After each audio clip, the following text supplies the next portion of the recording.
All right, so neck pain, huh?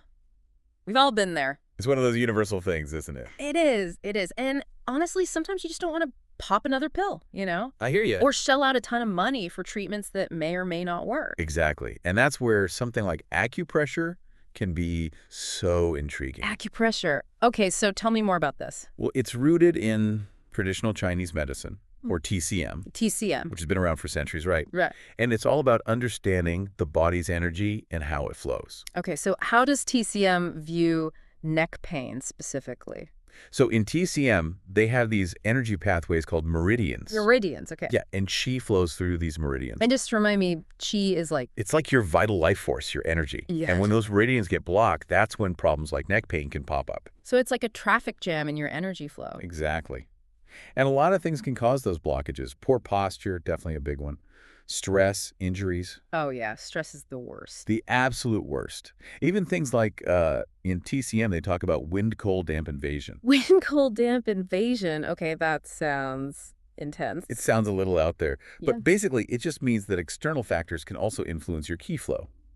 Interesting. So how does acupressure actually address these blockages?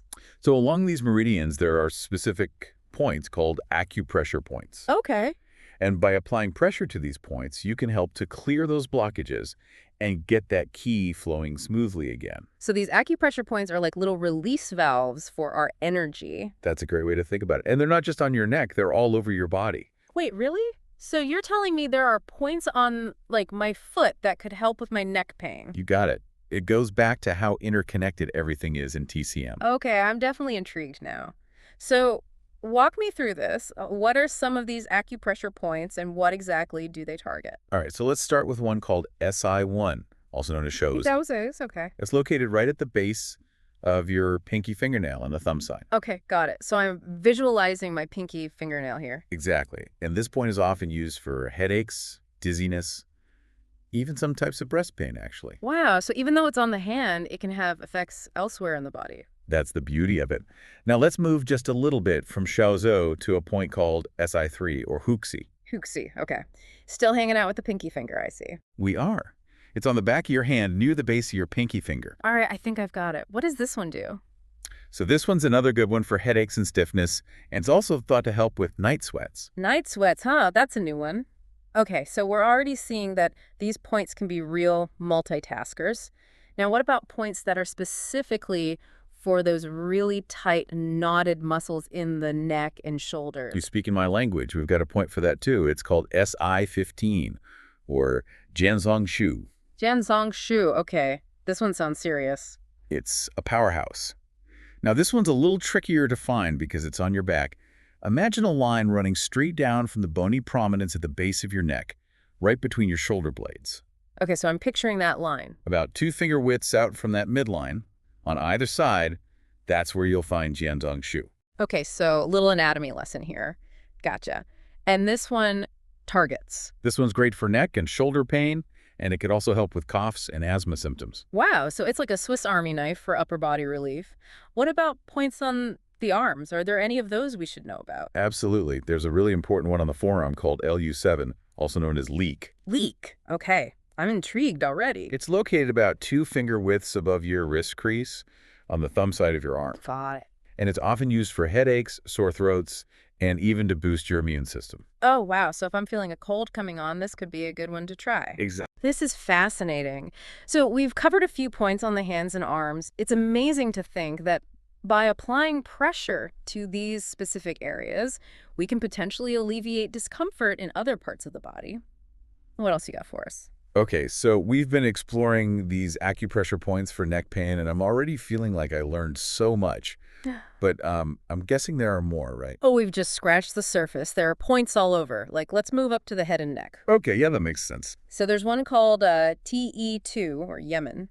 It's between your ring and pinky finger on the back of your hand. Wait, back on the hand. I know, right? But remember, it's all connected through those meridians. Right. The meridians, yeah. So Yemen, it's good for headaches, earaches, even eye problems, believe it or not. Wow, it's amazing how these points can be connected to so many different things. Absolutely. And speaking of connections, there's TE16, or Tianyu, which is actually on your head behind your ear. Behind my ear, okay. Yeah, like right in that little dip below your skull. Okay, I think I feel it. That one's great for headaches, obviously, Right. but also neck pain, even high blood pressure. High blood pressure. Wow, I had no idea. You know what? Before we go any further, I do want to say that, like, if you're dealing with serious health issues, it's always a good idea to talk to your doctor, right? Oh, absolutely. Always consult with a healthcare professional before starting any new treatment. For sure. Okay, so back to these points. You mentioned some that are good for tight muscles in the neck and shoulders. Those are my problem areas for sure. Okay, well, one you might find helpful is GB21, also called Jianjing. It's on top of your shoulder. So if you find that bony part at the base of your neck, Yeah. go straight out from there to the edge of your shoulder. Jianjing is right in the middle. Okay, got it. So it's like right where you'd rub your shoulders if they were tense. Exactly. Now, just a little disclaimer. This one's also used to help induce labor. Oh, wow. Really? Yeah, so if you're pregnant, it's best to avoid it unless you're working with a professional. Good to know. Okay, what else? Well, there's BL12 or Fengmen, which is often used by acupuncturists. Fengman, where's that one? It's on your upper back. So imagine the same line we talked about before down from the base of your neck. Hmm. Fengmen is about a thumb width out from that line on either side. It's good for upper back pain, stiff necks, and even some cold and flu symptoms. Okay, so another multitasker. Right. And then there's BL65 or Shugu, which is, you ready for this? It's on the outside of your foot. On my foot. Yeah. Seriously, how does that even work? It seems crazy, right? But those meridians, they connect everything. You keep saying that and it's blowing my mind a little. I know, it's wild. But yeah, BL65 on your foot can actually help with headaches, stiff necks, back pain. It's pretty amazing. It really is. Okay, so we've got the hands, the arms, even the feet involved now. What about the neck itself? What other points are there? Right. Well, there's GV14, or Dazui, which is right at the base of your neck. Okay, like where my neck meets my shoulders. You got it. It's that bony prominence. Yeah, I feel it. Dazui is great for neck pain, fever, even colds, and the flu. Okay, so that's one to remember when you're feeling under the weather. Definitely. And then right below Dazui, you'll find GV16 or Fengfu. Okay, so two important points right near each other. Exactly. Fengfu is often used for headaches, dizziness, stiff necks. Yeah. Really common complaints. It's interesting how some of these points seem to address so many different issues at once. It really speaks to that interconnectedness you were talking about earlier. Totally. Oh, and I almost forgot. There's one more point on the back of the neck that I want to mention. It's called BL9 or Yuzhen, and it's about a thumb width out from the midline just below the base of your skull. Okay, Yuzhen. Got it. What's that one good for? It's often used for dizziness, headaches, and even nasal congestion. Wow, so we've covered a lot of points here, from the tips of our fingers to the base of our skulls. It's incredible to think that by applying pressure to these specific areas, we can potentially alleviate discomfort in other parts of the body.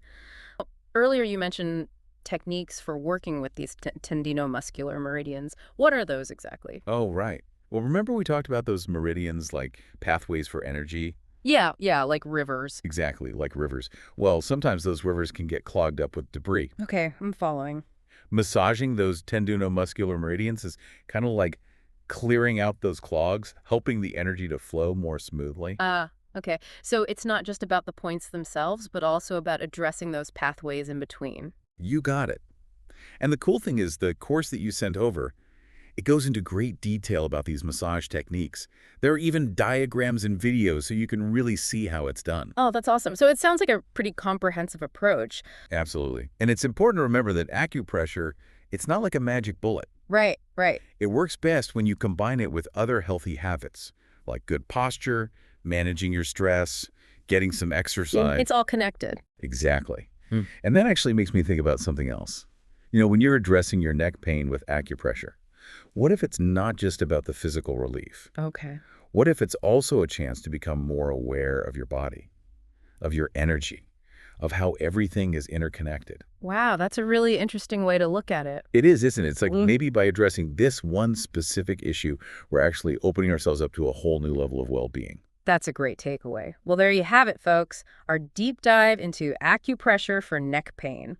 We covered the ancient wisdom of TCM, specific pressure points, even massage techniques. And hey, maybe this is your chance to not only find some relief from that pesky neck pain, but also to deepen your connection with your own body and its amazing ability to heal. We'll catch you next time on our next deep dive.